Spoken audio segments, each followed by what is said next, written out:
श्री सद्गुरू बाळोमा देवाला अष्टावन्न निघालेला पहिला आज या दिंडीला न कोणाला धक्का लागता बाळोमाच्या आशीर्वादाने पहिला मुक्काम संजय दादा पाटील तुर्ची तसेच शोभा माने यांच्या घरी मुक्काम असतो।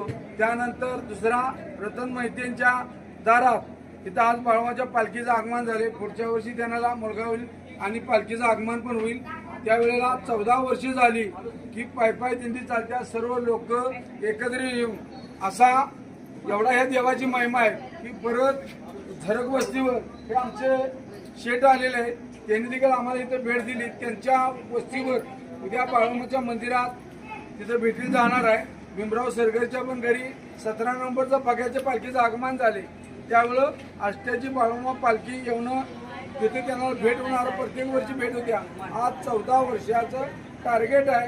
पांडव टेकडे बाळोमाचे जगाचा मालक आपल्या संघ सोबत आहे। तसंच आपले हे शिंदे आमचे प्रत्येक दिंडीचं मार्गदर्शन करतात म्हणून त्यांनी असा विश्वास ठेवला। पांडुरंग सद्गुरू रतन मोहितेंच्या घरी आज बाळोमाच्या पालखीचं आगमन झालेलं आहे। सद्गुरू बाळोमाच्या नावानं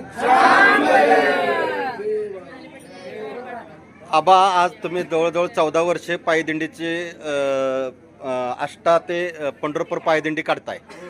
तुम्हासनी आत्तापत्र आलेला अनुभव काय आहे आणि चांगला आणि वाईट अनुभव दोन्ही अनुभव आम्हाला सांगा की आपल्याला लोकांनी सहकार्य कसं केलं, भक्तांनी सहकार्य कसं केलं आणि ह्याच्यापेक्षा आपल्याला भक्ताकडून एखाद्या भक्ताकडून चुकून वाईट वागणूक पण मिळत असते।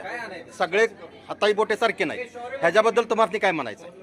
ज्या अडचणीत लोक होती आणि ज्या अडचणीच्या गावात होती त्यांना जर आज दिंडीतील गॅजमध्ये त्या लोकांना अडचण आली। तसंच रतन मोहितेंच्या घरी त्यांना शब्द दिला, तिने म्हणजे आमच्या घरी येऊ दे, म्हणजे आज त्यांचं कुठं तर भाग्य आहे।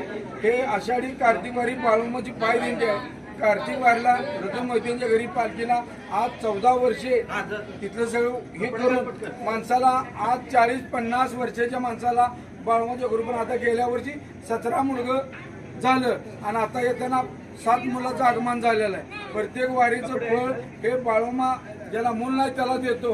ज्याला आजार कॅन्सर असू देत, कोरोना असू देत, शेवटी मरणी कुणाला चुकलं नाही, फक्त जेव्हा मरणारा माणूस ह्या बाळोमाने फरक केलेला आहे। म्हणून या बाळोमाच्या दिंडीत आज सगळी लोक सामील होते। आज तुमच्या दिंडीत कमीत कमी किती स्त्रिया आणि किती पुरुष आहेत?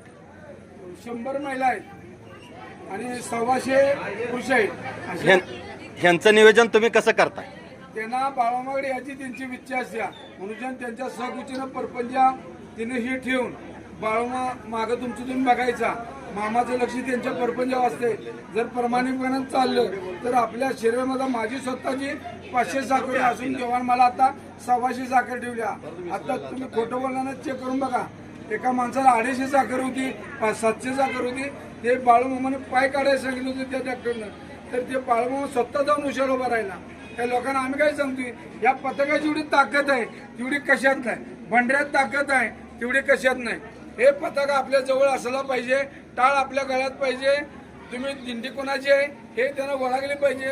आपण मी काय बोलतोय हे सगळं मालक ऐकतात आणि त्याची संध्याकाळी गेले की रात्रीच्या पुढं बाळोमा नोंद करून घेत असते। कोण काय केलं, कुणाला काय वाईट म्हणलं तर त्याचा जर वाईट परिणाम ते बरोबर बटन कॅम्प्युटर त्यांच्याकडे आहे। ह्या ढवळीच्या ह्याच्याला येतो म्हणून सांगितलं।